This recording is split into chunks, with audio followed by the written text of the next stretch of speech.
thing is, as I'm sure many of you know, there have been lots of concerns as we move into different virtual spaces. There's a lot of concerns about disruptions and Zoom bombers and things like that. We are trying to mitigate the possibility of that happening by keeping folks on mute. That being said, we know that there's lots of ways that people can disrupt a meeting. So if anyone notices any disruptive activity, if anybody sees anything funky up on a screen, or someone sending kind of disrespectful or disruptive messages, please let us know, and we will, Noelle or I know, and we will try to take care of that as quickly as possible. Noelle, do you want to talk a little bit about our fundraising efforts? Yes. Hi, everyone. So it's so amazing that we're all here on a Saturday afternoon in New York, but in a different time zones, I guess, everywhere. So we have two causes with everything that's happening, and with this big group, we thought that it would be nice to have this option to ask for donations for two really good causes that helps Filipinos and Filipino frontliners. And so the first one is by our very own presenter. And she will talk a little bit more about it also later, but it is a drive to make masks for an island in the Philippines, Negros Occidental, and it's led by Dada, Docot. And so in the chat box, there is a link for the PayPal that goes to this event. And so we will channel those funds for that cause afterwards. And then another cause that we are donating to is the cause called Alagang Pinoy, which is led by Lisel Cabrador, so an immigration lawyer in the Philippines. And she will be using this fund to buy Filipino food for frontliners in New York City. So that's, I think Michael just posted the link again. So feel free to give any amount. We're grateful for anything or everything. And generally, we're just grateful that you're here sharing this time with us. All right. And then I would also like to introduce the person who will just jumpstart this event. I'm sure everyone here knows him, and a lot of your reasons are probably because he's here. So we have Kevin Nadal. Kevin Nadal is a professor of psychology at John Jay College. He's an author, he's an activist, he's a comedian. He has a new book, and I will plug it here, called Clearing Law and Order, so LGBT communities and the criminal justice system. And recently he was also a member of my dissertation committee. So when I was, I guess, gathering the courage to invite him to speak here, I did that while also asking him to read my dissertation and pass me. And so I had to balance those two conflicting interests, but hopefully he said yes to both. And so I present Kevin Nadal, who will introduce this event, and then we'll have the speakers talk afterwards. Great. Hi, thank you so much. Hi, everyone. First of all, thank you to Noelle, or shall I say Dr. Malvar, and to Michael for coordinating this event. It's really nice to just be in the space. I see there's like 121 participants right now. As you know, many of us are in New York, at least me, Noelle, and Michael are in New York. It's really hard here right now. So to see your faces is really nice and really healing, because every 5 minutes I hear sirens outside of my window. And so, thank you so much for bringing us together and for, having us here today. One of the things I first want to start off with is to thank Noelle and Michael and to all of you for really stepping up and becoming this next generation of Filipino, Filipinx American academics. Back in the day, there were so few of us that were in academia. You could ask anyone who's on the call right now who's a little older than 40. I don't want to call you all out, but you know you are. But if you went to any conference, whether it be the American Psychological Association, the American Sociological Association, American Education, Research Association, there would be like three of us. We would know each other. We would say hi to each other. We'd see each other once a year. It was before social media existed. You know, when I would go through conference programs, I would look for where's the Filipino presentation, because we knew that there wasn't going to be very much else out there. And so it turned into this opportunity for people to connect, to network, and it really has grown into what you all are continuing to make it today. And so I thank you for coordinating this. I know this usually takes place in living rooms and in coffee shops, but to see now that it's national, you know, perhaps this is a silver lining for what's happening for us to bring us all together and from all different disciplines in different parts of the country. You know, would be I would need to acknowledge that, you know, we are in this time of COVID and COVID-19 and this pandemic, and it's something that's definitely affecting our Filipinx community, whether it's something that people are aware of. Dr. EJ David, who I think might be on the call, wrote an article in Psychology Today about the very many ways that COVID is affecting our communities, even though it's not necessarily being publicized. Some of you might have family or friends who have gotten sick. Some unfortunately have even passed. And there's a reason for that. Part of that is, as noted in Dr. David's article, is this idea that Filipinos are highly represented in the healthcare field, particularly, you know, on the front lines as nurses, as doctors, as you know, people on the frontline staff, and so we're affected that way. And also, Filipinos have a lot of health disparities, and so given the fact that Filipinos have higher rates of cardiovascular disease, of diabetes, and so forth, you know, makes us susceptible to so many of these many ailments. And we're seeing that people with these immunocompromised health issues are the ones that aren't making it. And so this is actually another lesson from this pandemic, is this idea of us needing to disaggregate our data.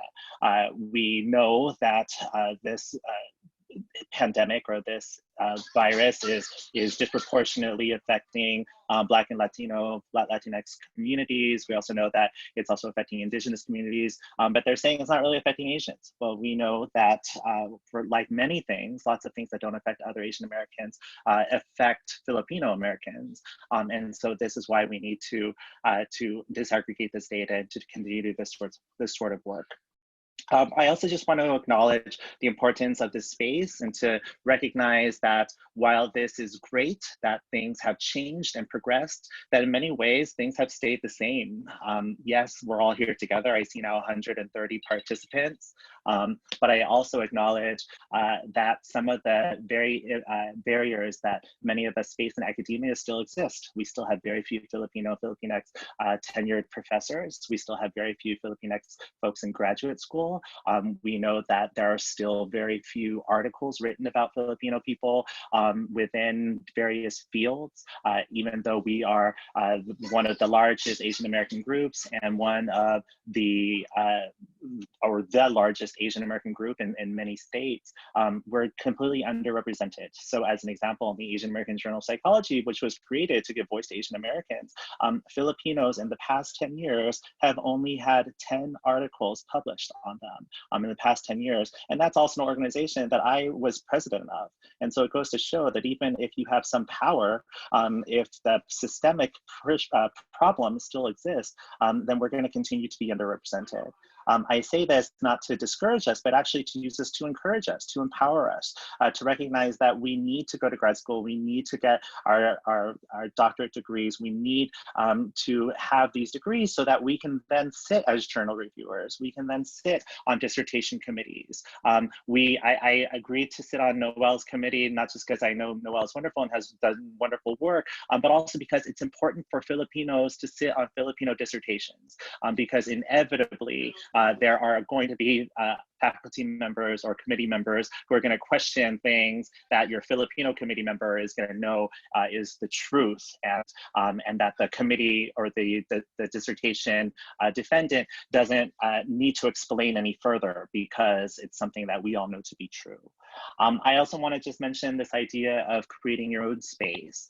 We know that there are organizations like the Filipino American National Historical Society, which has been around for over 3 decades, but we know that there are also organizations that have formed locally, like PEP, Pina Pinoy Educational Partnerships in San Francisco by Dr. Alcin Santiago Cabales, who's on the call, I believe, and also other national organizations within the Asian American Psychological Association. 10 years ago, Dr. David and I and several other colleagues formed the Division on Filipino Americans, which is now the Division on Filipinx Americans. And that is one way that we're collaborating, we're formalizing our relationships so that we can have that voice, that collective power that can help to advocate for more of us in the field. I also just want to end by acknowledging, you know, all the people that have come before us. I see many of people on the call, many who I know, many who I don't know yet. Hopefully we'll know soon.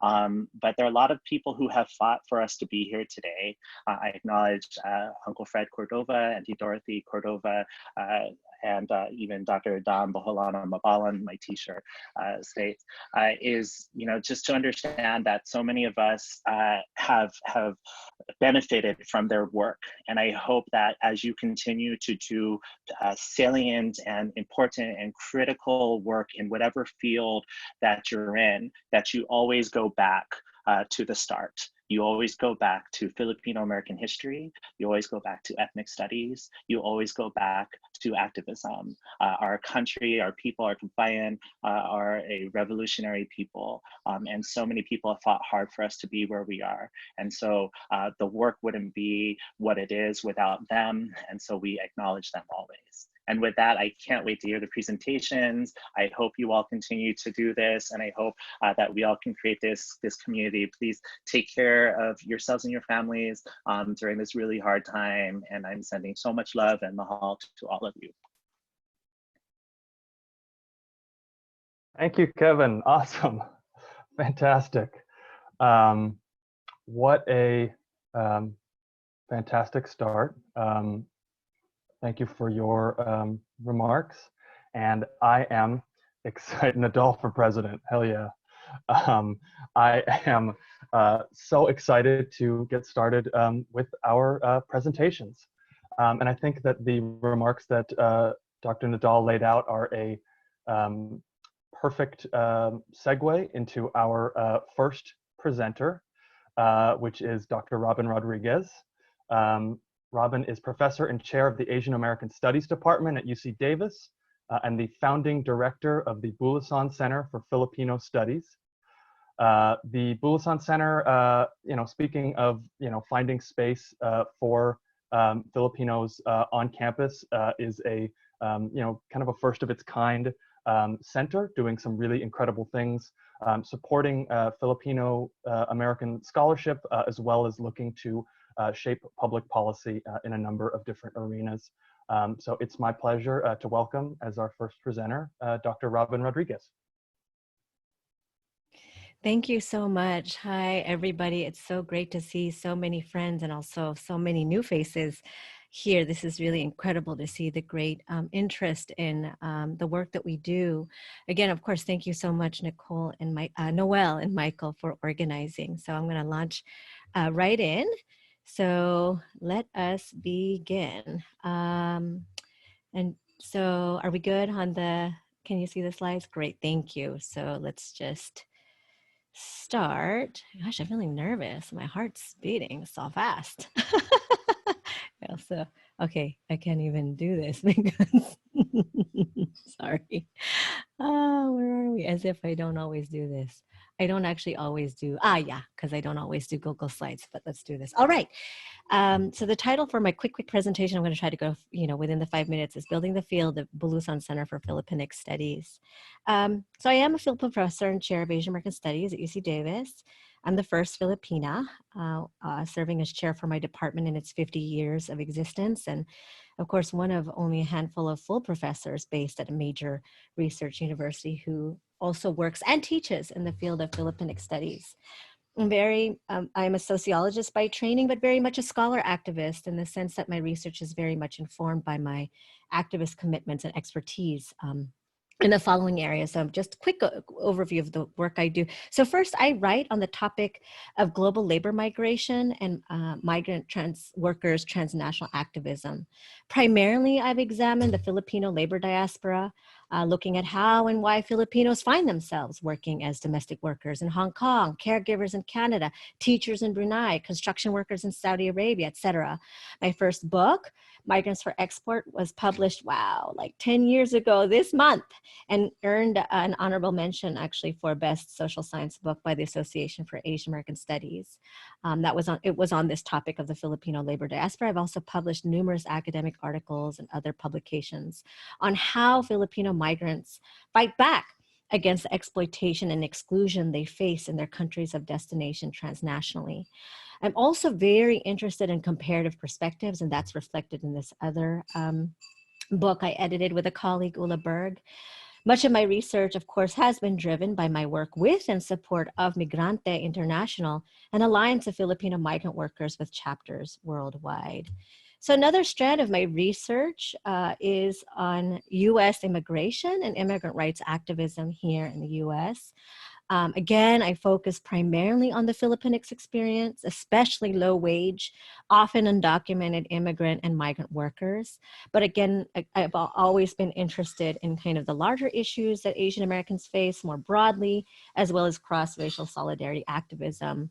Again, this is a picture of me doing some work with workers, caregivers. My work is always driven by my commitments with immigrant rights and other social justice organizations.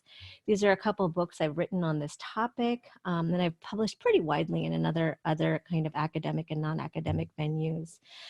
More recently, really, since after tenure, I've really committed myself to field building by supporting emerging scholars. So a lot of my recent publications are really about lifting up junior scholars. I've always been a committed mentor, even when I was a tenure track faculty, even as a graduate student.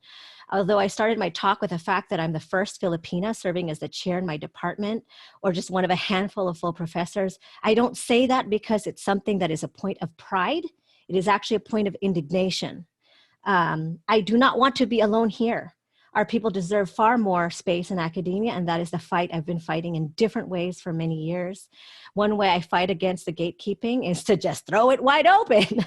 And this is what I've done. I use my opportunity to leverage my status to provide publications venues for new scholars. These two texts, there's another one, but I didn't put it on here, all came out in 2019, November for this special issue on Asian American activism, December for this one on Filipino American transnational activism. And all of the a number of the contributors in both are people I've mentored formally, served on committees, or just informally, just always there to kind of be a listening ear for folks. And really where a lot of my work to scale the walls of this ivory tower has been in building the Busan Center for Filipinic Studies. Kevin already said it very well. I mean, I think we all know this. Anybody pursuing research in Filipino studies knows exactly how challenging it is to get support for our work. It can be damn near impossible. And I remember, one of my last correspondences with the late and great Dr. Don Boholana Mabalon was a text exchange about a rejection she got from a major funder to support her Journey for Justice book with Gail Ramasanta. One of the reviewers basically said to Don, "No one is going to read a book about Larry Itliong." How wrong they are.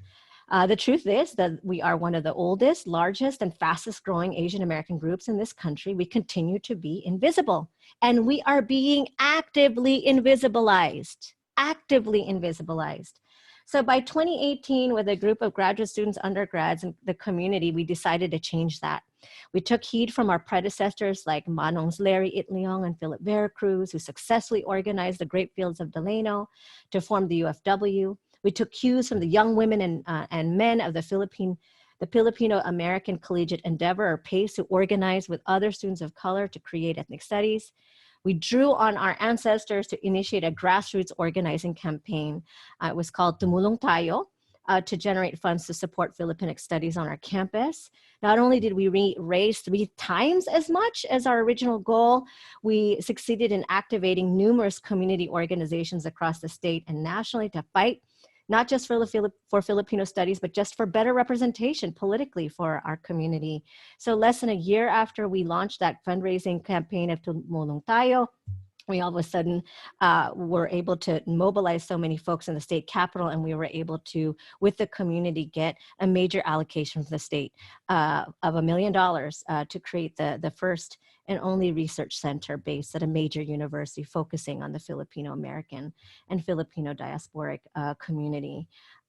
We are a community engaged and community responsive center. We're inspired by Carlos Bulusan, who used his writing to speak truth to power. The bulk of our budget goes to supporting 5 Filipino PhD students to complete their PhDs. The rest of the budget is allocated the expansion of our digital archive, the production of a documentary on Philip Veracruz. And we've also allocated funding. Kevin talks about the importance of disaggregated data. We've allocated funding for our Filipinx Count survey, the first major survey on Filipinx health and well-being launched in over 20 years. In just 2 months, we have collected 400 surveys. We have a lot of data, guys. Come see us because there is stuff that needs to be run. In addition to our grad student, our archivist, and documentary filmmaker, we have nearly 60 undergraduate interns from UC Davis and beyond. We've been actively responding to the COVID crisis. We did 2 reports on COVID. In addition to the survey that we've launched, we work with almost 100 community organizations across the state and increasingly across the country, as well as a growing core of volunteers to collect stories about how our community is being impacted by this crisis, so we could really lift up our experiences and ensure that our needs are being met by policymakers at all levels. Though the center happens to be based in Davis, we don't see it as a UC Davis institution. After all, we haven't received a penny from UC Davis to support our work. We are paying the university actually over $400,000 in tuition and fees for our grad students, but we see ourselves as helping to support the field and community more broadly. I'm just so excited to be able to hear this work, and we exist because of so many of you who volunteer, who pledge donations, who just give us shout outs, and thank you all so much, and I welcome your questions. Thank you again.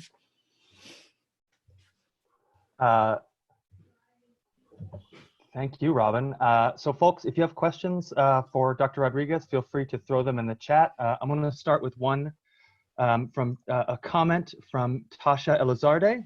Tasha says, I'd love having more Filipino representation in academia, but I'd also love to see this education provided to our community outside of academia and outside of traditional sources, so young people and elders are able to learn more. Thoughts on this issue?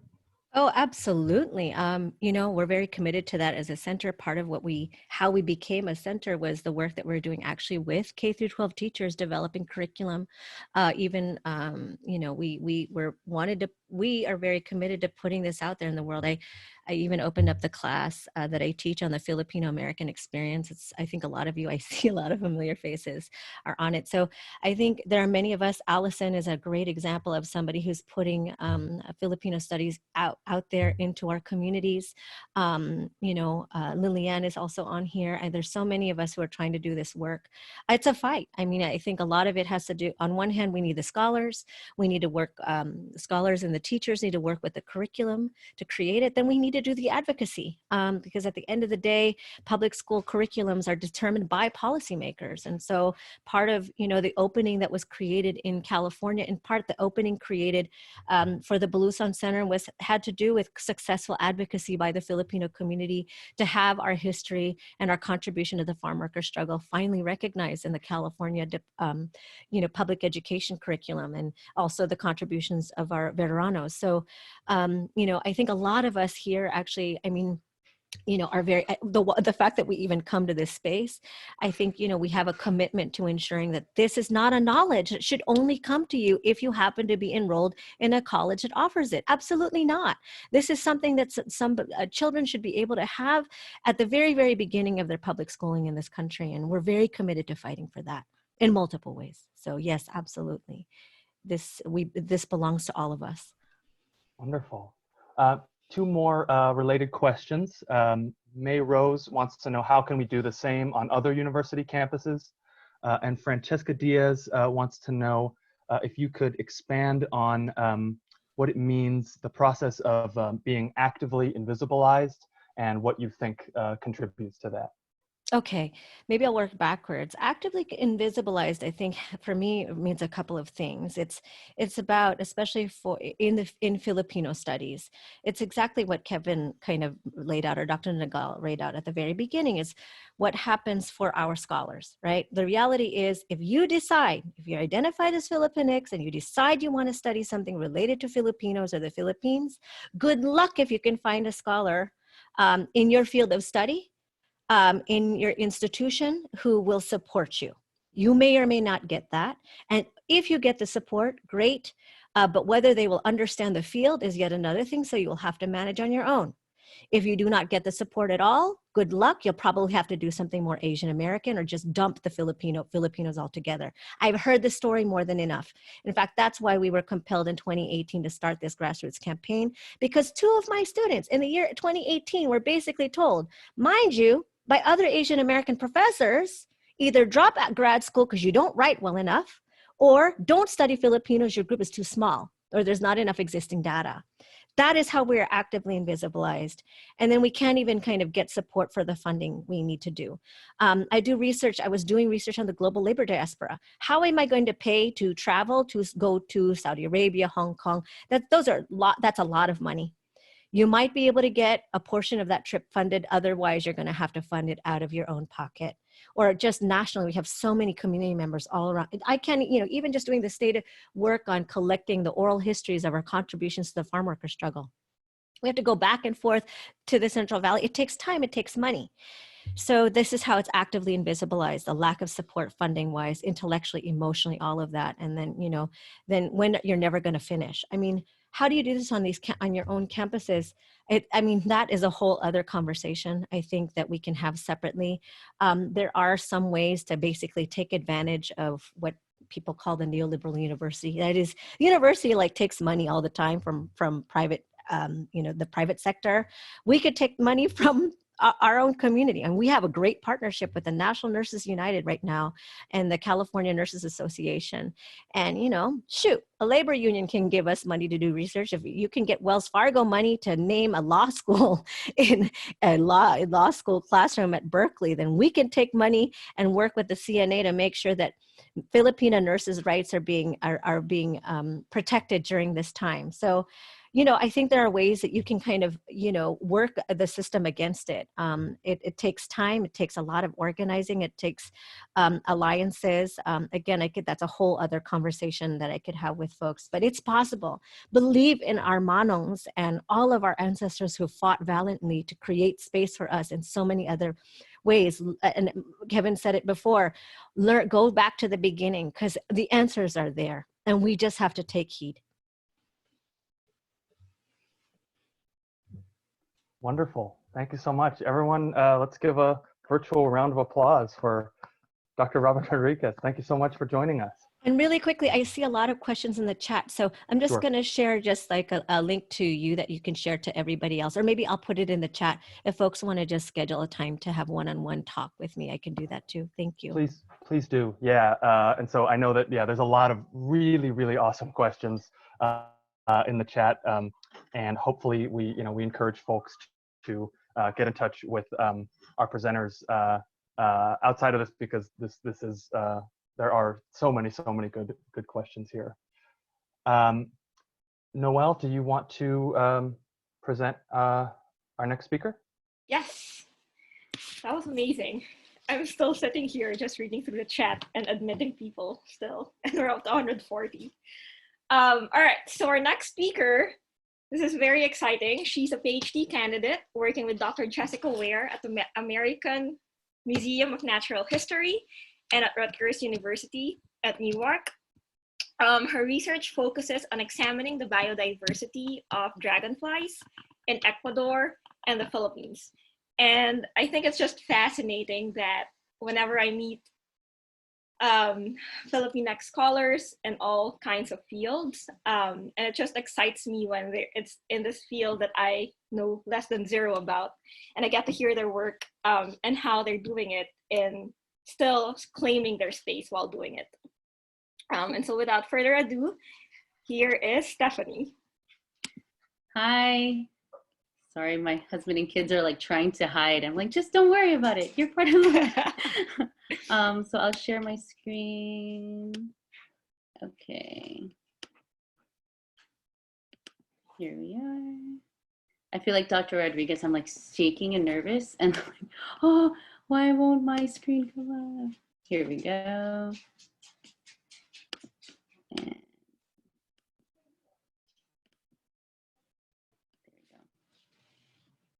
so thanks so much, Noelle, for the introduction. I think it's just loading. I'll just kind of talk while it's coming up.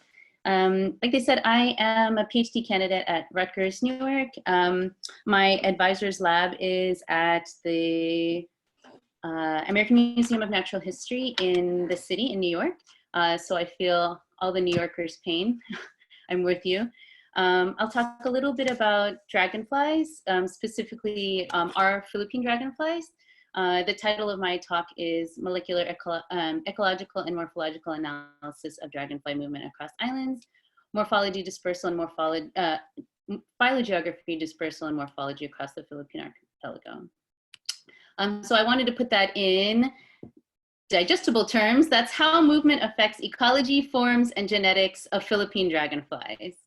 And Dr. Nadal and Dr. Rodriguez really mentioned how we should look to our roots, to our ancestors for inspiration and for that strength that we need at this time that's very challenging for a lot of Filipinx around the world. And so I start most of my talks paying tribute to my family, and this particular work, I have to say, is inspired by my mother. Before I knew the creatures that were dragonflies, I knew of them because of stories she had. As a lot of first generation students, I'm sure people can feel, I would complain about like not having something or being so poor, what I thought was poor. And she'd be like, you don't even know poor. We didn't have any toys. We just played in the rivers and we had dragonflies. And your titas and I would stand outside and we would play with the dragonflies. And that's all we had. We would make them fight. Don't complain. And so it's like, oh, okay. And as I kind of got into the sciences and started finding my way through undergrad and considering PhD as an option, I kind of came back, always was coming back to this, these stories and this kind of feeling that something was there in like freshwater biology and insect biology. And so I find myself here kind of coming full circle, studying dragonflies in that particular location. So just a little bit about dragonflies. They're one of the most ancient insect lineages. They're going back almost 350 million years is what we estimate, and they're really voracious predators. So in their larval stages, you'll see that they can even have a chance to eat some fish. And in their aerial adult phases, they catch insects of all kinds while they're flying in the air. Since they do have a larval stage in the water, they are really great as bioindicators because they're really sensitive to changes in the habitat in the water, any pollution that might be introduced. They're very sensitive. So we can use them as a really great indicator to say what is our water quality in that area. And as a service to humans, they're great at pest management, biocontrol. So a lot of things like mosquitoes and a lot of other insects that are pests, they help control those populations. Let's see. So most of my work is grounded in Ecuador and the Philippines. My father's from Ecuador, my mom is from the Philippines. And I made that a point that that would be where I would do my work for the entirety of my research. And I'm just fortunate enough, like Dr. Rodriguez mentioned, to have mentors along my way that believed in it and didn't say that it was kind of some outlandish idea, that in fact, I should be the one doing it because we don't have very many Filipinos doing research in our own country. So the Philippine archipelago is actually a biodiversity hotspot for odonates, and odonate is the insect group that dragonflies belong to. You'll see we have 265 documented species. 160 are Zygoptera, so that's damselflies. They're the sister group to the 105 Anisoptera. That's what dragonflies belong to. And more than most any other country, we have 65% endemics. That means that most of the species that you collect in the Philippines are only found in the Philippines. And when my advisor and I were talking about locations that I'd like to study and what I was really interested in, which is dragonfly movement and how they move, where they go, what prohibits their movement and gene flow, she said, you know, this is a great time because there's very few studies there. And again, very few Filipinos that study it. So my research questions are kind of focused around the movement. Initially, when I was coming out to do like my lit review and things, we needed to know what is the composition of dragonfly communities across our islands? How does it change between the islands and why? Questions that I'm going to be kind of going into throughout the last couple of years of my PhD are what is the home range for a dragonfly? How does that vary again among species and among regions around the world? And do island and mainland populations of migrating species vary in size and shape, and how these differences influence behavior? Oh, I wonder why it's doing that. So the merit behind our work, I mentioned that dispersal and migration, where did it go? Oh, there. So that's how, you know, populations are connected, and that's how gene flow happens. And understanding the relationship between genetics, morphology, life history, that influences how movement happens. And it's really crucial at a time right now when we consider that climate change, sea level rise, habitat loss, and degradation really threaten a lot of species worldwide. So from my lit review and the preliminary studies that I have done with my lab, we can find that we have these many sites that we've located, and we've collaborated with some biologists to find that we have actually 1,076 species entries for the Philippines. These are the different families that we have across dragonflies. And the number of species you can see aren't equivalent across the families, with libellulidae being the most dominant. So as you see the map of the Philippines, these are the bioregions that we've noticed that there's more connection between species that are found in Luzon and Mindanao. They kind of serve as our bigger island, bigger source populations. And then you have migration coming between these different bioregions of the Philippines. Palawan and Sulu are very different species that we find there. And we'll kind of get more to that, hopefully, in our studies. One main focus that I want to do to make sure my work is kind of centered on are the endemics. So again, only the species that are found in the Philippines. So I'll just give you a few pictures of who we find, and you can see that their distribution is different as well. So like I mentioned, not everybody's found everywhere. We want to know why that is. What changes in their physical morphology allow them to maybe fly farther than others or prohibit others from doing that. So this particular endemic is in the family Gomphid, these two, and they're not found on Palawan and Sulu, but all the other regions.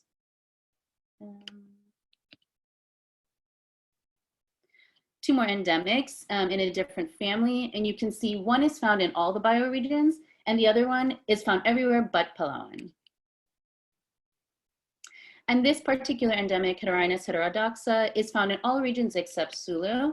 And this is the particular species that I'm hoping to use to kind of get a little bit of DNA analysis that's going to help us understand how it moves. We can extract DNA from the samples, and it can tell us we find you in this region, and you're more connected to the certain species from that area and others.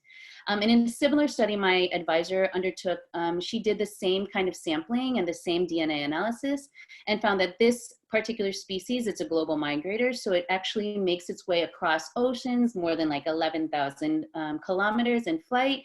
And that actual species was what I'm hoping to use to take a look at its wing shape, its wing morphology. We have a software that does feature extraction, and it's going to help us understand now that we'll be able to bring some Philippine specimens in that haven't been looked at before, what might we find in as terms of differences in this particular migrator in terms of like island variation compared to what the mainland migrators might have. And so the overall significance of the work that I'm doing, again, I kind of see my work, I'm sure a lot of you kind of see that as a continuation of those that came before us, but this is the first study to include Filipino biologists, and including the biologists that are there on the Philippines was allowing us to increase the distribution. So prior to the work that we included their literature, none of the following islands were sampled whatsoever. So it seemed as though we maybe didn't have species there. We didn't have anybody inhabiting these islands. But the reality is, if you don't have kind of a thorough field collection, and you don't have people who are from those areas, you're going to be missing things. And so the distributions and the ranges are disjunct. So Batanes is one that was included, Babuyan, Polillo, we had a couple more. Siragao, Bucas Grande, and I think there's a couple more. Balut and Samal. So this really, like I said, really allows us to investigate true ranges of taxa by including smaller, less accessible islands. And those have only historically been explored by native Filipinos. Oh, there was a couple more, Sarangani. And just to kind of give a little face to and understanding to why we were really adamant about, I really wanted to get Filipinos involved, is because I started doing my lit review and I realized that a lot of the literature that I was finding was written in European languages, in German, in Dutch, and I was thinking, what is this? This is unbelievable. And I came to my advisor and I said, I can't even read this. I was like, if it was the first publications on Philippine species, it should be in Tagalog. And if I can't read it, I should be able to take it to like my mom and ask her. But I can't even understand this. This is German. This is the guy, this is Dr. Miller. He did a huge synthesis in the 80s. And, you know, credit to his work, he did a great thing, but he couldn't have done it without Filipinos. But none of their names are on his work. And he's credited as like the grandfather of Filipino ornithology. So my hope is that these are our collaborators. They're stationed in Mindanao, Dr. RJ Villanueva and Dr. Milton Medina. What our hope is that we're going to put together a big Philippine dragonfly project to get to the islands that have been understudied. We'd like to put together a Philippine odonate guidebook so that when you're in the field or just as a mom with her kids or anybody could identify. And we intend to train local Filipinx students across the islands to lead surveys. Hopefully by then we'll be empowering the next generation through fieldwork to lead the next generations of studies. So that's it, that's my work. That's my advisor, some of my mentors. Salamat. That was amazing. Oh my goodness. I didn't realize dragonflies existed in such variation. Yeah. The Paradoxa one was like really pretty. So a couple of questions here. So you had mentioned that dragonflies were a good indicator of water quality. Mm-hmm. Does your research inform how people, this is a question from Bobby Dalton G. Roy, how the people traversed or will traverse across the archipelago as we deal with climate change? Oh, like ancient migrations? I think like now, like how, I guess, I don't know, correct me if I'm wrong, how that might be a signal for the status of the environment and how that can inform how people will I see. I think that's a really interesting question. And something that I think our generation should really consider, because as you can do surveys like this, it's very easy. It doesn't take a lot of money. You know, the equipment is like just a hand net that you can take out in the field, on the rivers and the lakes. It really, you can see based on their lives, if there's dragonflies that are more sensitive to water quality, they won't be there. And that says something about the water then that we're drinking and using to bathe with and to eat with, right? And I think that has implications for quality of life wherever you are. So I think if that's what they're referring to, maybe will people have to migrate based on water quality, or is that something that we as a community can do to put pressure on the systems that are at play? If there's, you know, large factories that are polluting unregulated, that's something that we should really put pressure on. And then the environment shows it. And then I had another question from Gerald Tembrevia. So dragonflies are on the top of the insect food web, and thus they play a significant role in regulating insect populations. So what do you anticipate are the impacts of discovering this endemic dragonflies? Oh, nice question. So what I'm hoping with taking a look at the endemics in particular is a lot of their origin stories, because when we know we have endemics, all we know is that they're only found in a certain region. And particularly with the Philippines, I kind of cut this part out, but islands are really great systems to study different organisms because you have a confined amount of space. So what we can do with our DNA analysis is test where they're moving and how related they are to other subpopulations within the species. So what I'm hoping with the endemics is that we can find out which island or which region did they originate, and then what is their dispersal pathway? So are they moving a certain way because of the trade winds? Are they avoiding certain areas because maybe some islands are more mountainous or some are just too far? So with that particular endemic that I'm interested in, I will be able to find out really what's the range, like how far can it move? And if these islands are much closer, that's why we see it maybe more in some areas and not. Okay. And then the last question, I think I'm going to sandwich this question with my question. So did your mom ever share stories about the symbolism of dragonflies in Filipino culture? And also, I guess I was very curious about your experience collaborating with Filipino researchers in the Philippines. And I think in Mindanao was what you said, and how that, the challenges and also the rewards, right? Like I would imagine even setting that up was not the easiest.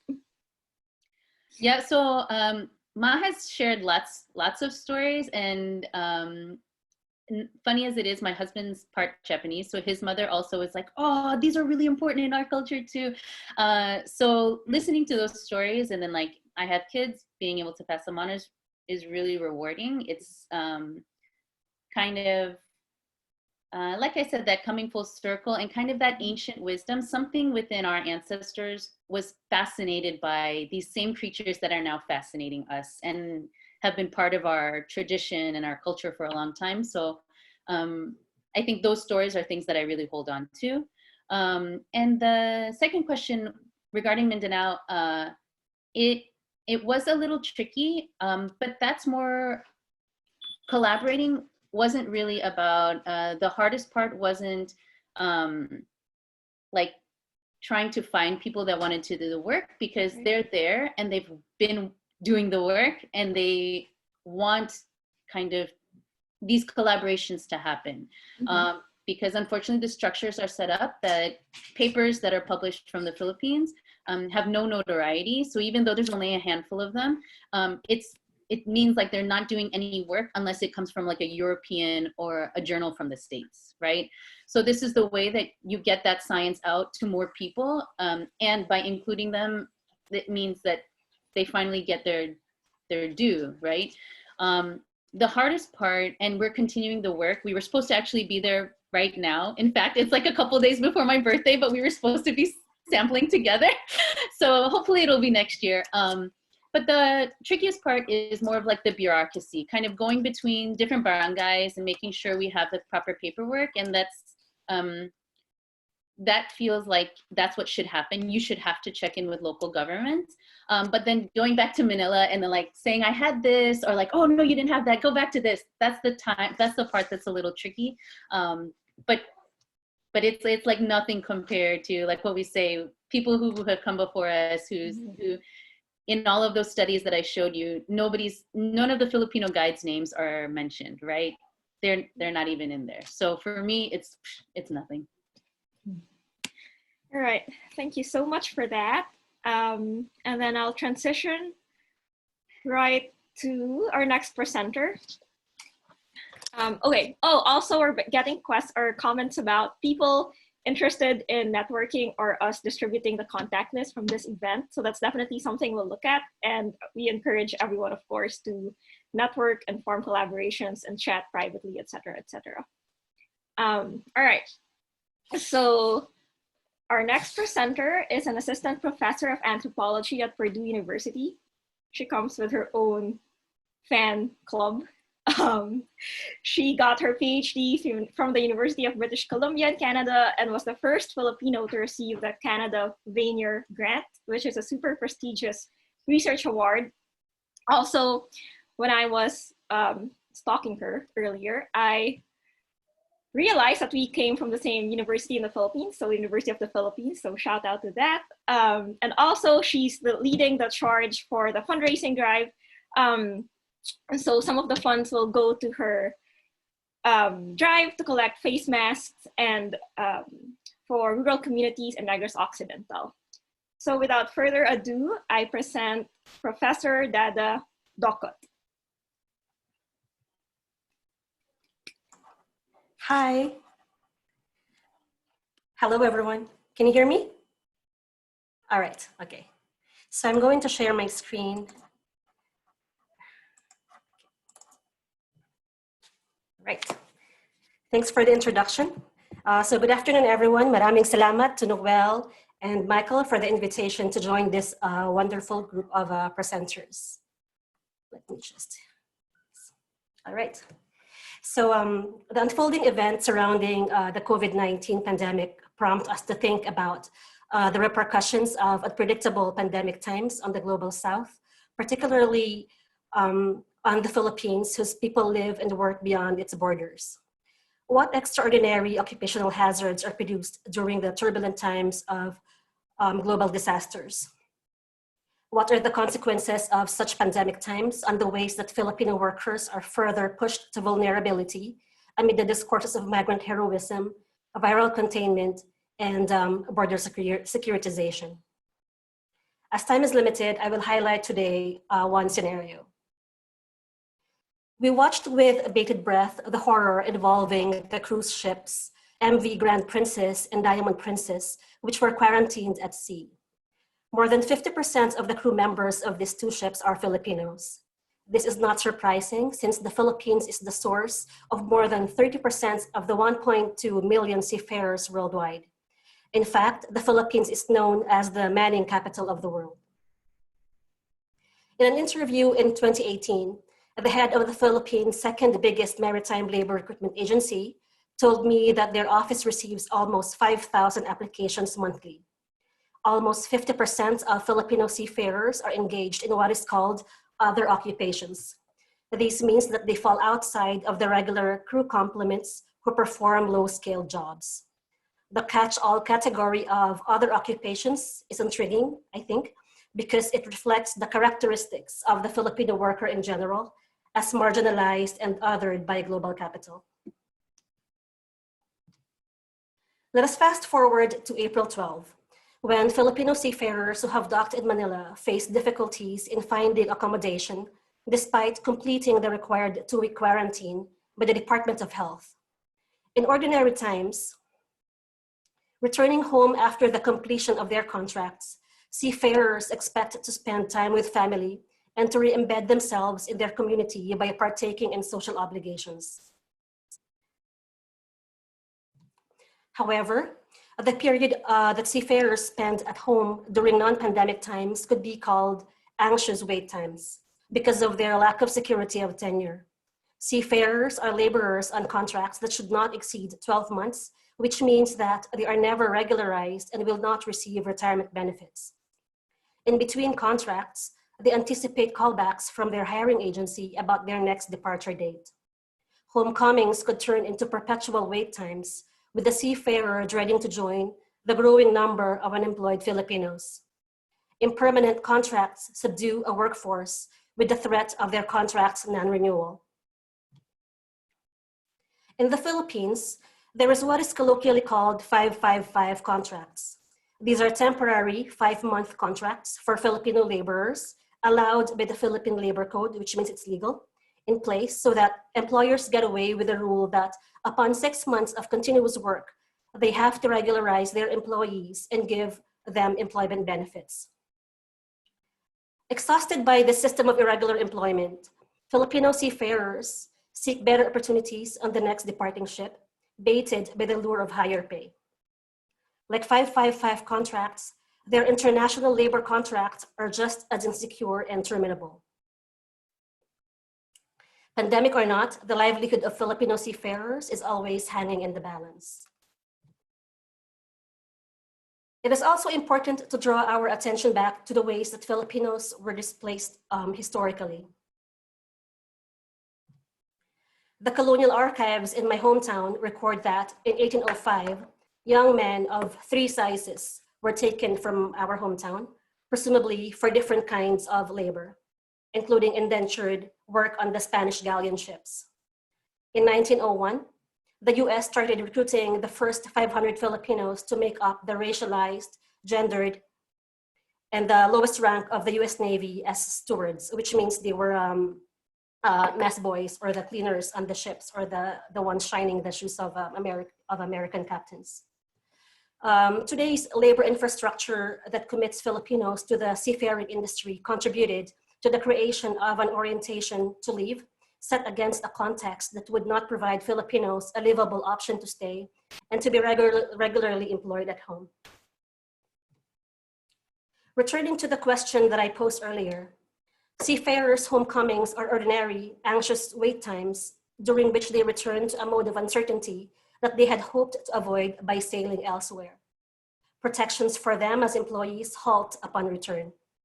Coming home from the pandemic, their experience of precarity intensifies as they become hosted by a state that facilitates departure, but not warm homecomings. Seafarers come home to face discrimination as communities not equipped with needed public information about the contagion perceive them as carriers of the virus, even if they had tested negative. They face an unwelcoming environment run by a hostile regime that is unprepared and indifferent to ameliorate anxieties from their turbulent journey. The occupational hazards that Filipino workers face in the case of Filipino seafarers have been crafted historically and are contiguous with the precarization of Filipino labor back home, and are heightened by the lack of preparedness and empathy by a regime that fails to find solutions and instead weaponizes ignorance, fear, and violence during uncertain times. What appears to be extraordinary, I think, is the persistent capitalization of Filipino labor and of the expectation that they could bear the burden of suffering that trails along as they sail and come home, either on ordinary and pandemic times.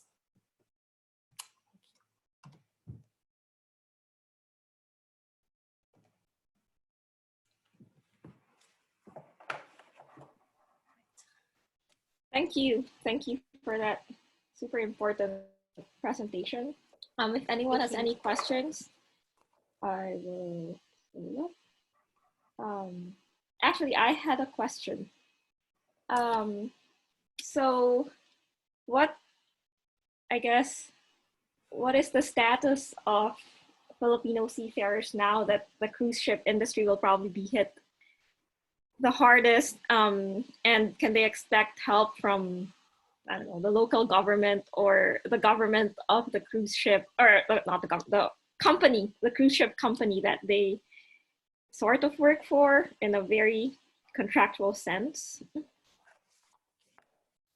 So I think I would also like to return to acknowledging our embeddedness in our research, right? So I am also part of a family whose members are all over the globe.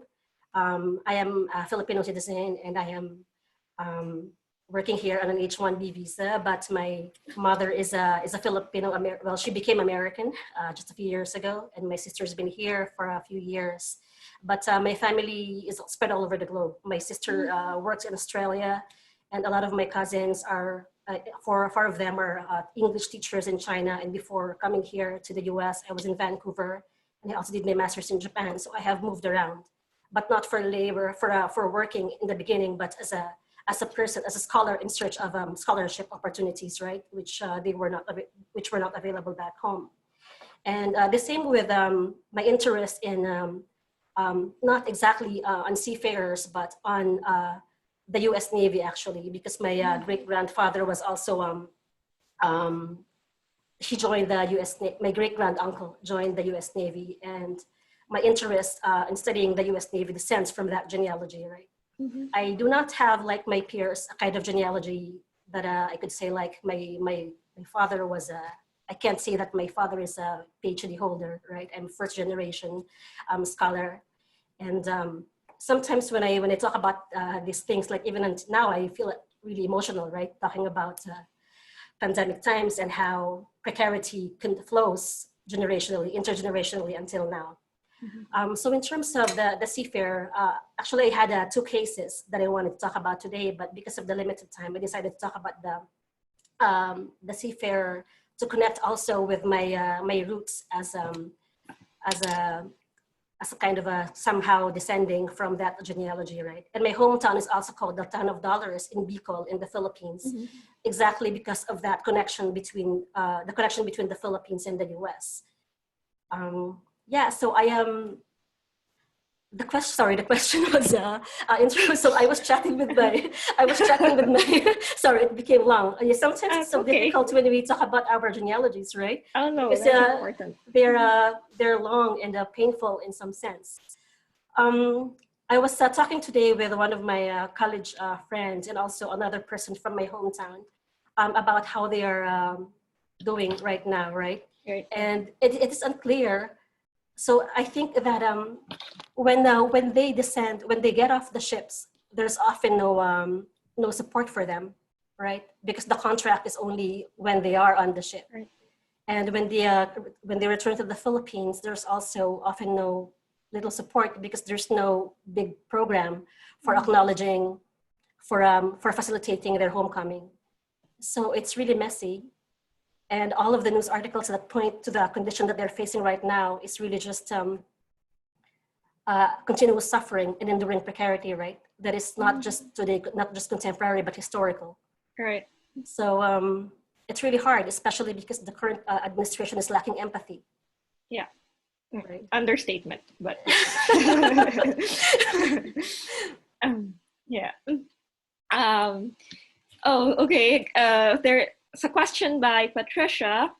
So you mentioned how Filipinx are expected to bear hardships associated with the 555 contract. So how do you think the cultural perception and romanticization of Filipino resilience affects advocacy for migrant workers? A great question. Okay. So I think it was Ninoch Karoska, actually, who's a novelist, who raised that resilience is sounds good, but it's also a little bit problematic, right? Because the people who are strong are not just resilient, but they also fight, right?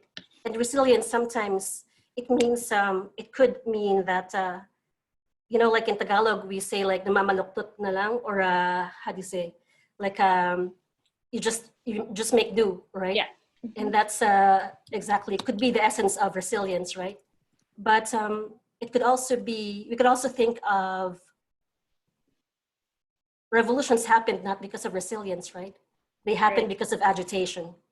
They happened because we fought, our ancestors fought. And resilience seems to be like it could be that government kind of do not give enough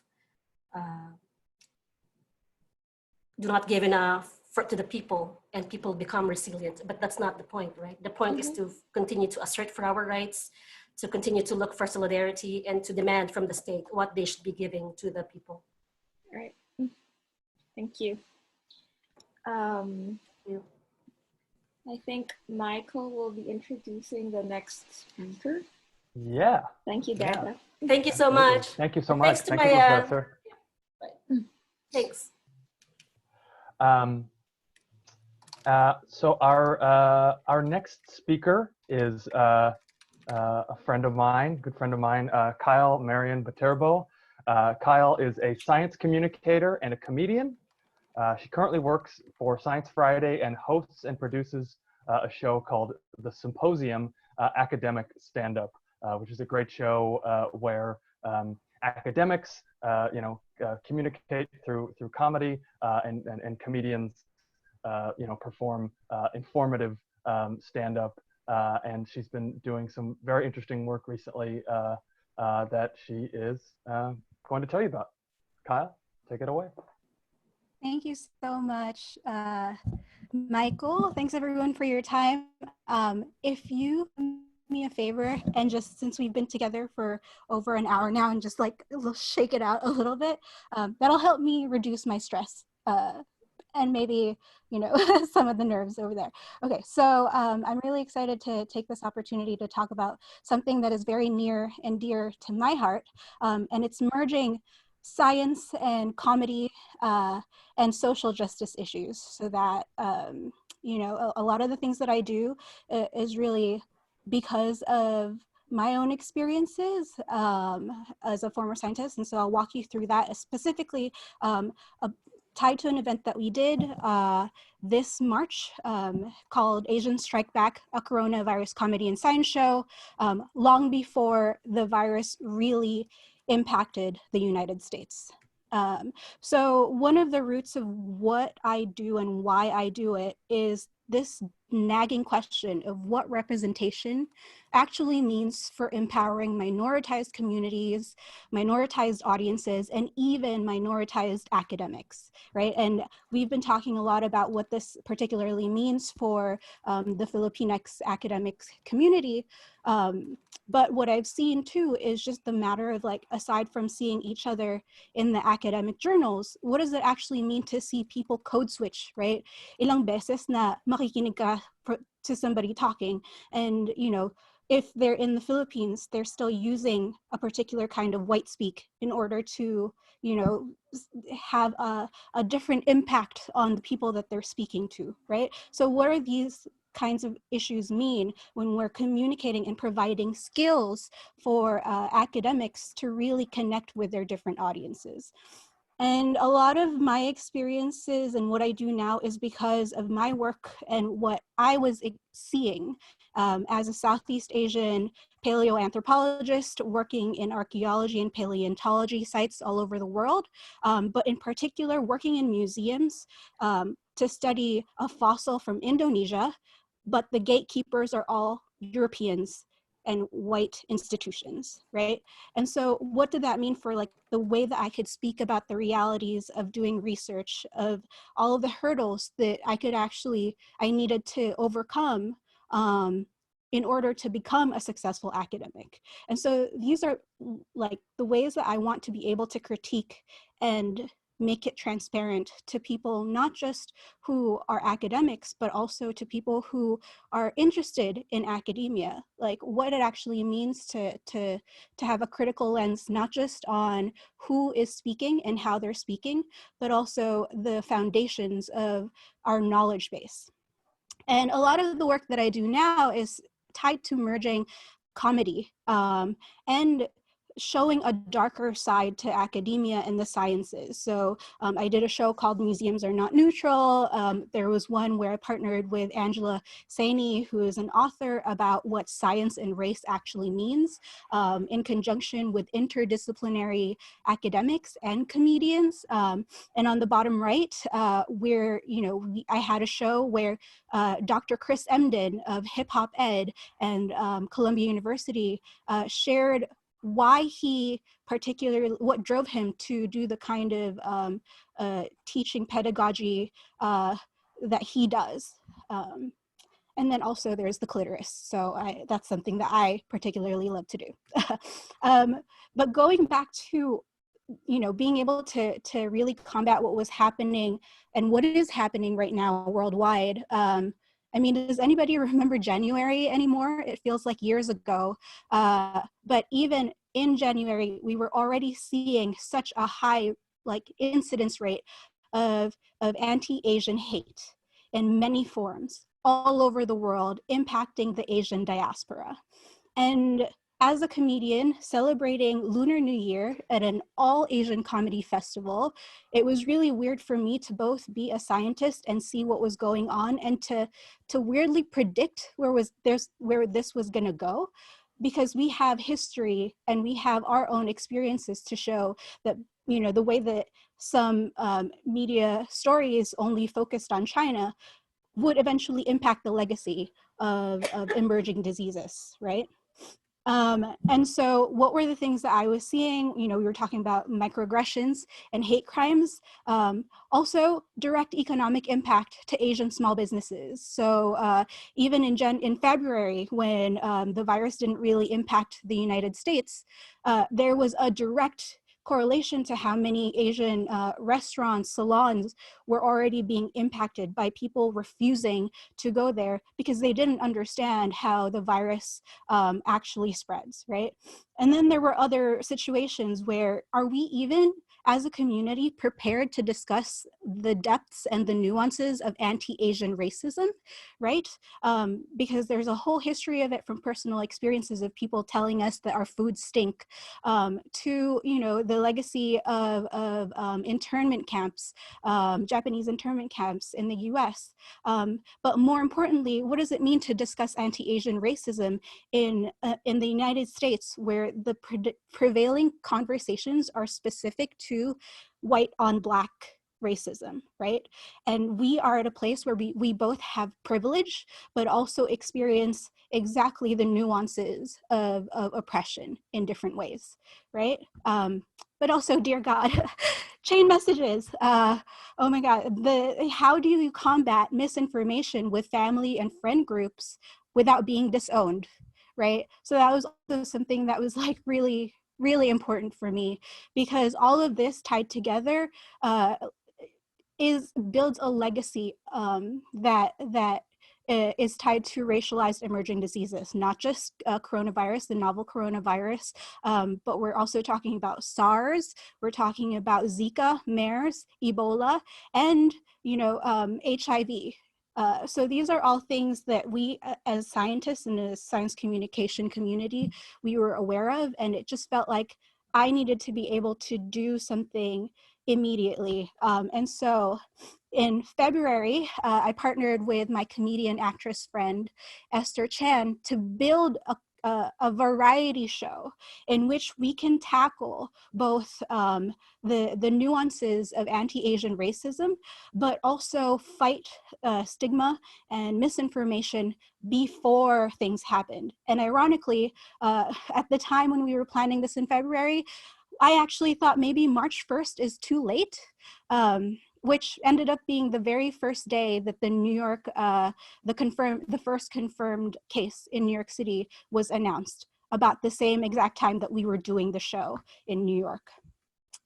So a few of the objectives that I had in creating this space, inclusive space, for communicating both science and also the social justice aspect of this pandemic, was to be able to share what layers of anti-Asian racism looks like, right? And then the second thing was to be able to spotlight the science and the misinformation. We're not hearing it as much anymore, but there are still people out there who continue to say, oh, I remember visiting China once and like their meat markets are disgusting. Or, you know, like the one time that they went there. Or I saw a video once of someone eating bat soup. Never mind the actual science behind how viruses are transmitted, has no correlation with cooked soup, right? So how do you do that early on when people who are coming to the show don't even understand the impact and weren't living through it yet, right? And one of the things that I wanted to also share is giving people actionable things to do. On March 1st, there weren't that many media outlets or scientists who were even showing people how to properly wash their hands, showing people what you should actually do in order to prevent viral spreads, not just of the coronavirus, but also of the flu and the cold, and really digging into the nuances of what individual action can mean to empower people from fighting the fear, right? And so this was one of the things that I really wanted to drive home for this one event. And lastly, we wanted to be able to share the grace and resilience and ingenuity of the Asian diaspora. I'm sure all the lolas and lolas who love their mahjong. I mean, this is a video from January in China, and just the hilarity of how people who were living through the worst part of it at the time were still able to continue with their lives. And weirdly enough, yeah, plastic bags on your head is an effective way to keep your germs to yourself. Is it a good idea? I don't think so. But why comedy, right? So one of the biggest things for me is that comedy as an art form has historically been the art form of the common person, of the common quote unquote man, right? And that matters. That matters for social justice, because stand-up comedy can give social critique and instigate a transformation in a way that leaves many audiences wanting more, right? It's the sort of thing where we laugh first and then maybe you understand deeply, oh, I recognize that. And so there's a lot of comedy theory out there to support this, and also research in neuroscience and psychology to support how impactful comedy is in connecting people. But for me, the power of comedy for social justice and education and outreach is about the word economy, right? Like sticking to time, and what is a one sentence thing to translate the complex sociocultural and academic dynamics? What does it mean to, as an academic or as the public speaker, right, that I really put the time and effort into really thinking about, okay, this audience who's coming in the door, there's no way they know this stuff, but they also don't have an hour to just listen to me give a 101 on social justice issues. So what is the shortest way? Through anecdotes, through comparisons, and then I'm able to really dig into what matters and how it matters and impacts people in the audience, right? And then there's also this idea that laughter, one of the comedic theories behind it is that laughter is a signal for recognition and connection. If you think back to the moments that you laughed so hard, so the images that I have right here is my co-producer and co-host, Esther Chen, sharing her story of being Taiwanese and being so proud that, that Taiwan on March 1st still had 0 deaths. And that was because the WHO does not recognize Taiwan as a country, right? And so what is in like that one sentence that and one joke that she had, she was able to convey, you know, just how the global inequalities play out, even with recognizing different communities and different institutions and their action against the coronavirus. And for me, one of the biggest things that's important to me is this idea of a refrigerator moment, which is tied to lasting impact, that I can make you laugh now. And maybe you don't exactly get it, but at some point when you're playing solitaire or you're opening the refrigerator, you're like, huh, oh, right, that connects to a life experience that I have or have had more recently. And the more important thing for me, especially now, is that we need other ways to play with the context and to code switch different ways to share information, especially because everybody is experiencing informational fatigue, right? We are so tired of constantly being talked about in terms of like, here are the numbers of deaths, here are the people who are sad, on top of all of the other trauma that we're experiencing on the daily basis, no matter, you know, what your background is, it becomes overwhelming. And so when do you, as a communicator, an academic, as a scientist, how are you going to figure out a way to share this information again, so that people aren't just like, oh, they're just going to tell me off again, or they're just going to share more facts that I've already seen. But isn't it risky, right? Like comedy and stand-up is very risky. You know, you're putting your reputation on the line. You're about building trust. Are you going to gain and keep trust of people that you make laugh, especially if you're an academic sharing your research through comedy? And what if someone gets offended? And my biggest takeaway for you is 100% chance that someone will get offended, especially when you're using comedy to communicate ideas, right? Because to do comedy, your audience must allow you to misbehave. That's the number one thing. And academia doesn't really necessarily engender that. Number two, the content, the audience, the performer, and the space are all variables for having a meaningful conversation through laughter. And so these are really a lot of things that might be too much. And so in getting academics to be interested in trying out comedy for the first time, it's just a lot of burden to be able to try. But maybe there's an opportunity there for an interest that, like, after you see somebody else do it really well.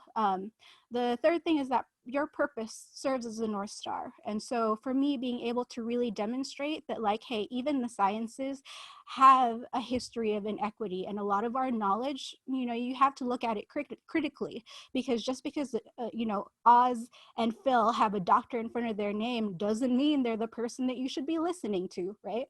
And second to last, I think as minorities, we can decide whose critique matters, right? And that's something that, like, academics should remember, postdocs, grad students need to remember, because in order to get to that point also, we need safe spaces to fail better before gatekeepers block our perspective. And I think comedy also, as a form of practice and as a form of communicating your research, it really allows you to better understand yourself and to better understand who you're speaking to and how they're impacting you and why. And so that's it for me. Any questions? Thank you, Kyle. So there is a question from Lynette asking about, talking about Joe Coy and comedians who sort of do lots of, who do kind of impressions of Asian voices and, can kind of talk about stereotypes. I know that there was, discussion on your show about, kind of treading the line. And so how do you deal with that in your comedy and in this show in particular? So, I mean, it's a great question, right? Just because he's Asian, does that mean it's okay for him to mock other Asian accents? And like, again, my inclination, and Michael, feel free to add as a fellow comedian yourself, my inclination is it's an art form, right? And everyone, like all Filipinos ourselves too, we're not a monolith. We all have our own perspectives. We all have the choice to support somebody or not support somebody. And Jokoy is already very popular. Like, there's no way that, like, one person's influence, like one person's critique is necessarily going to change the way that he perceives how he does comedy, right? But that's not to say that people in comedy haven't changed their minds, because Sarah Silverman is known to be somebody who was like, a lot of the comedy I did when I was younger, there's no way I would do it anymore, because it's changed my lived experiences have changed the context of the jokes that I've made, and I want something better. I have a different purpose now, right? But at the same time, it's like, do people who wrote books, like, do they get that question too about old books that they have written and like haven't responded to? Like, do scientists get asked about a paper that they wrote when, way back when honestly it should be retracted now, right? It's kind of similar. The tricky thing is the level of visibility and representation and how that impacts other people. And so, I think with comedy and supporting arts, the arts, and even research, like, we have power over our social network, whether that's academic or personal. And these are starting points for conversations if you want to have them. Yeah, that's awesome. Someone asked real quick, 'cause I think we're gonna try to. We're gonna try to wrap this up in a little bit, but there's a question. Someone asked if you would be willing to sample a joke or two from the show. Give us an idea of what some of the jokes were, and yeah. From the coronavirus show, let's see. Gosh, I cannot off the top of my head because it's been a month and it feels very weird to share other comedians' performances when they have, you know, taken the time to perform them. One of the ones that we opened with is a musical song. Musical song is tautology, sorry. A song, a comedic song about what it's like to be Asian and gay and receiving, you know, hate through the dating apps. My friend Dylan Adler made a fantastic song specifically that that walks the line of what it is to be fetishized as an Asian. And he has it on his social media, so you can follow at Dylan Adler @DylanAdler_. I can share that later. But yeah, I think it wouldn't really do justice, I don't think, to the performers, especially because it was comedy at a very particular time. Seriously, like we had the finale was my friend Woody, who did his Broadway musical song of being the coronavirus breaking out of his small town world and taking over Broadway. Ironically, that week after, Broadway did shut down. So, you know, like it was very funny putting life to a coronavirus, a virus that has like zero and like choice in what it does. But it's the sort of thing that like was a really fun finale. And he also has that on his social media. That's awesome. Yeah, definitely. It's Woody Fu, right? Yes, at Woody Yeah, Fu. check out Woody Fu and Dylan Adler, who is hysterical. Does a great Lin-Manuel Miranda impression. So thank you very much, Scott. We have some folks with other questions, really good questions.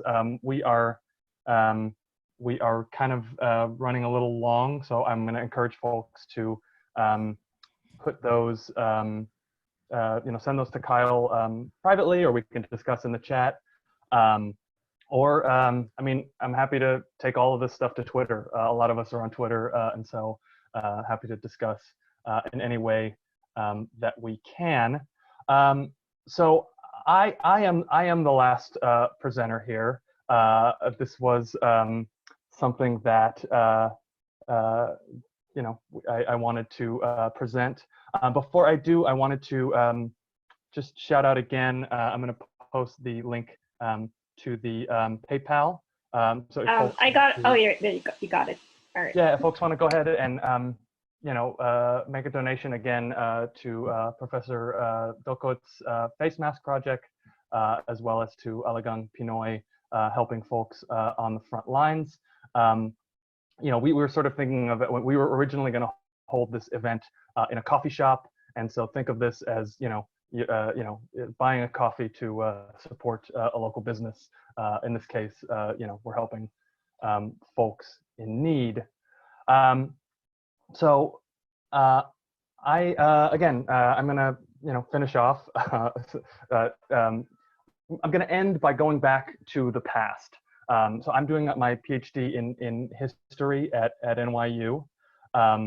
And so I am going to be talking about my work on Filipino communities in Louisiana.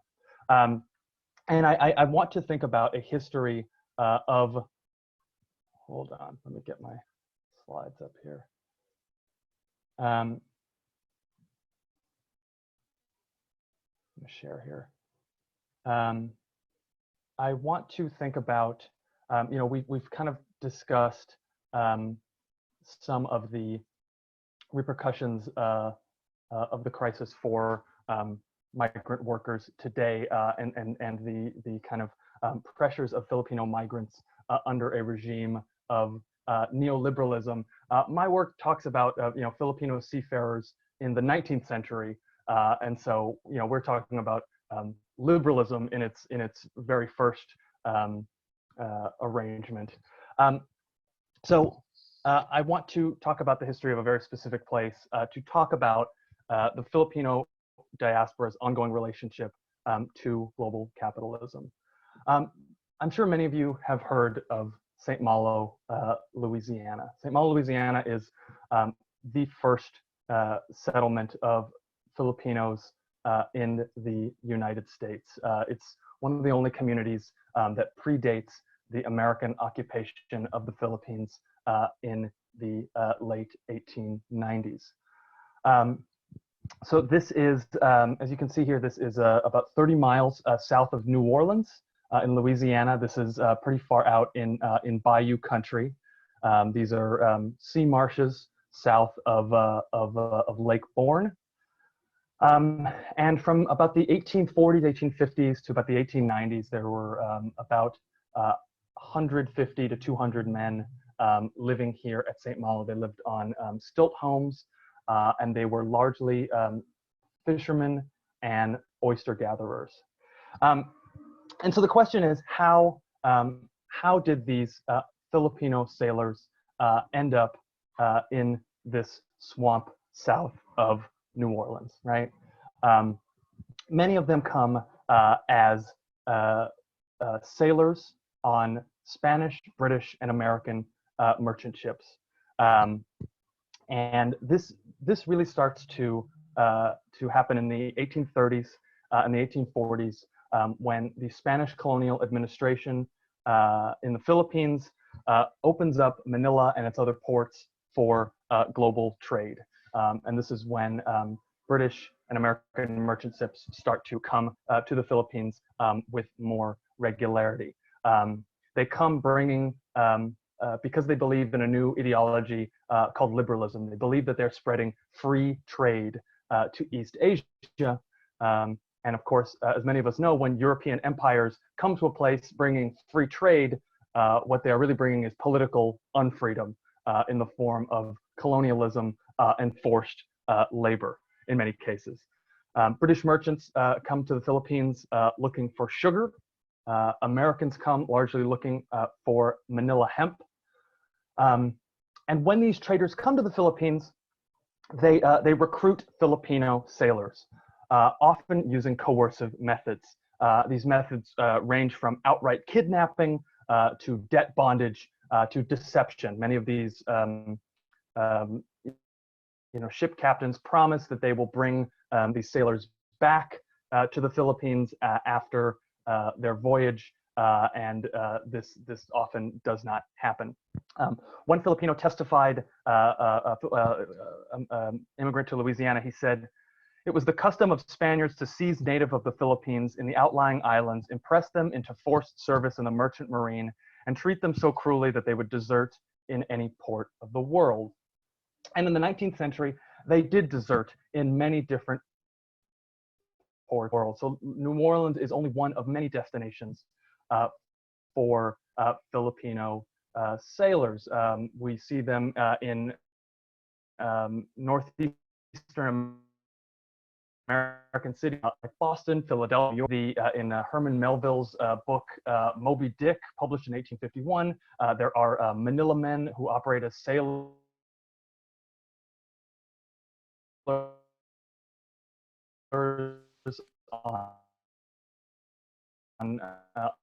on the Pequod in the 1800s in Calc Bay, South Africa, which is near Cape Town. So really, we're talking about a diaspora that's spread across the world.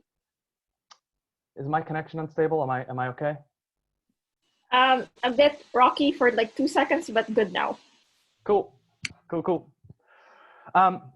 And so one of the reasons I'm thinking a lot about St. Malo now is that in 2019, the Philippine Louisiana Historical Society finally erected a Louisiana State Historic Marker to St. Malo. This is at the Los Eleños Museum and Heritage Complex in St. Bernard Parish, Louisiana. It was this big event. Diplomats from the Philippines, folks from the local community came to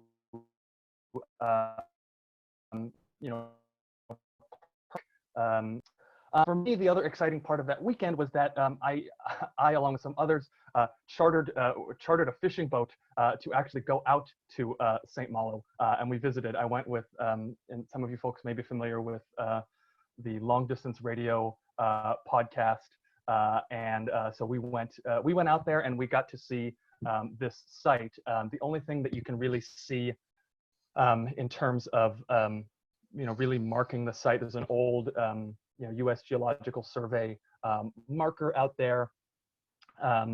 We can see kind of some old posts that may have been belonged to the homes at St. Malo. But at any rate, thinking about these two things together, right? I was thinking about this place in Louisiana that even as this community is marking the permanent presence of Filipinos in Louisiana, establishing a historic marker,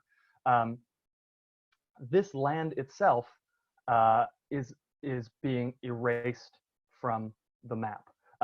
So Louisiana has this really terrible problem with coastal land loss, and due to a number of anthropogenic factors, including the diversion of sediment flows, subsidence in the land due to oil drilling, as well as global sea level rise due to global warming, this land is going to disappear within the next 50 years. And so these are some of the projections for land loss in St. Bernard Parish.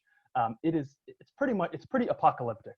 72% of the land area of St. Bernard Parish, Louisiana, under a medium scenario, is going to disappear within the next 50 years. And so St. Malo, this physical land itself, will be wiped from the map.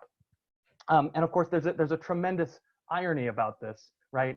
In that this very land is home to oil refineries. It is home to offshore oil drilling, right? All of which are part of this kind of, method of neoliberal mode of production that has created this environmental crisis. And many of many of the elements in the oil and gas industry are manned by overseas Filipino workers, right? And so in 2010, there was the case of the Grand Isle shipyard, where 3 Filipino workers who were working on an offshore oil rig were killed because of the lack of security, the lack of regulation, and the kind of absolutely unfair work requirements that they are being asked to do. And so thinking about, right, these 19th century Filipino sailors kind of shanghaied into serving on merchant vessels, as well as 21st century Filipino laborers working on these offshore rigs. These two stories kind of uniting at St. Malo. These are the kind of things that I'm thinking about. And if it were not to sort of crown the irony, the ultimate kind of thinking about what a strange moment this is. I recently discovered that off the coast of Louisiana, in the Gulf of Mexico, Chevron now has an oil platform called the St. Malo platform, right? And so as St. Malo itself, the land is going to be kind of erased due to global climate change. St. Malo kind of lives on through the very kind of mechanism that is destroying it in the first place. So these are the kind of things that I'm thinking about as we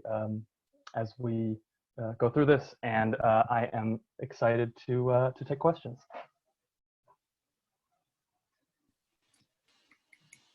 Thank you, Michael.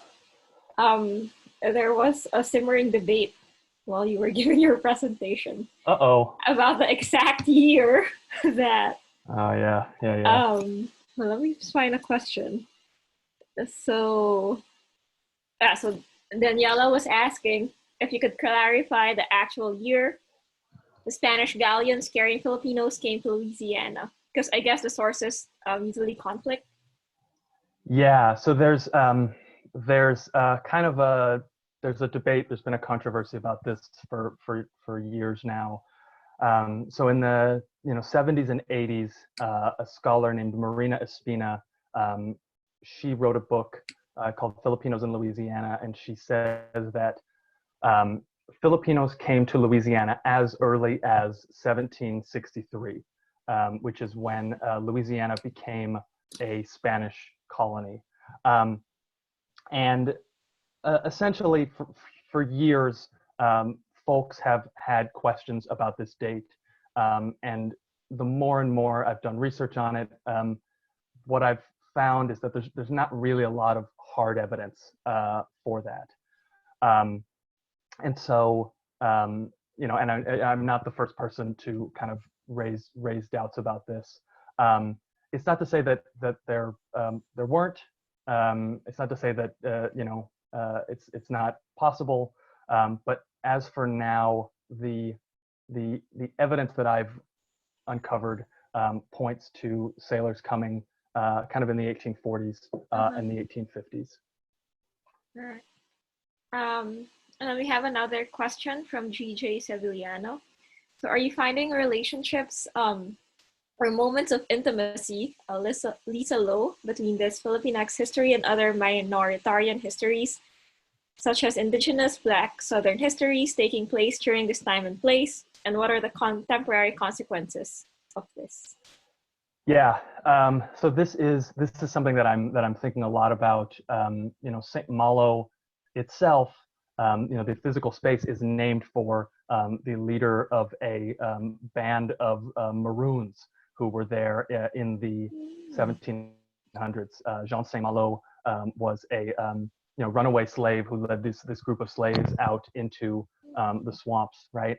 And so without drawing too direct a comparison between those two groups, right, we can see that there's kind of multiple histories of subaltern peoples, right, finding this place in the swamp to kind of live outside of, a kind of, white supremacist colonial rule.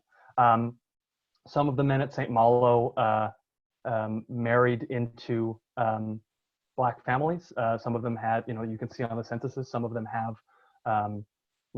African-American wives. And, what I've seen really is a kind of variety in terms of interactions between, St. Malo, Filipinos in Louisiana and other subaltern groups, right? There are many instances of, Filipino and African Americans marrying and forming families. There are also, plenty of instances where, Filipinos are kind of accepted as, kind of honorary whites or tacit whites, as some folks, have used that language. And, in kind of, in some ways kind of supporting, the hegemonic, racism of living in Jim Crow Louisiana. I always talk about, I have a picture from a Filipino Mardi Gras float in 1934, and this, this was a whites only parade, but Filipinos were not only allowed to enter the float into the parade, but won a prize for best decorated float 3 years in a row. Wow. And so, living in a Jim Crow system, right? There are benefits that come to people by nature of not being African American. And then this is not a question, but I thought it was really interesting and relates back to Dada's research. So there's currently a strong Philippine International Merchant Marine Organization. I wonder if they understand their lineage, right? So full circle, everything always comes full circle. Absolutely. There were several questions about Venmo in addition to the PayPal link. So the event itself does not have its own Venmo, but I will go ahead and I ask permission from Lizelle Cabrador, who's the lawyer organizing the efforts for the Filipino food fund drive.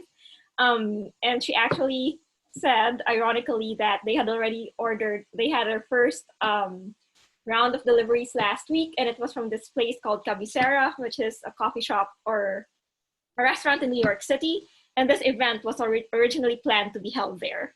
So they ordered food from there and they delivered it to frontliners in Mount Sinai. And so I thought that was really cool. But anyway, I will be posting my Venmo and her Venmo as well. And for the funds coming into my Venmo, I will then transfer that to Dada for the face masks. So let me just do that.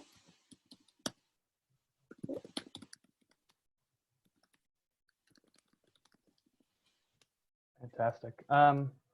Yeah, and we want to encourage people to connect beyond this event.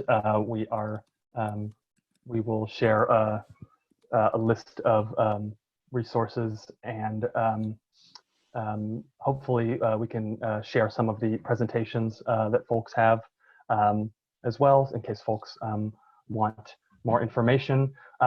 We have two other asks for folks who are on here. One is we'd love some feedback on this. So if you want to shoot us an email or you know, on Twitter, whatever works for you guys. We'll also send a feedback form through the Eventbrite page. And if anyone, folks who want to participate next time around, we would love to hear what folks are working on, knowledge to share. And we are, you know, committed to having a, you know, variety of, of different folks presenting. So, so yeah, we appreciate it. Yeah. So like Michael said, there will be a form going around and you can just fill it up and we can schedule this. It's actually a kind of bittersweet that we're able to do this online and not in person, but it turns out we had 147, I think, was the most, or 148. So that's amazing. I didn't even know there were so many Filipino scholars and academics and scientists and researchers and just people interested and engaged in this space. So that was really heartwarming. Thank you. And thank you to our presenters. Everybody was awesome. Thank you all. All right. Watch out for our announcements and the next event, and we will send you all the fun stuff that comes post-event. Thanks, everybody.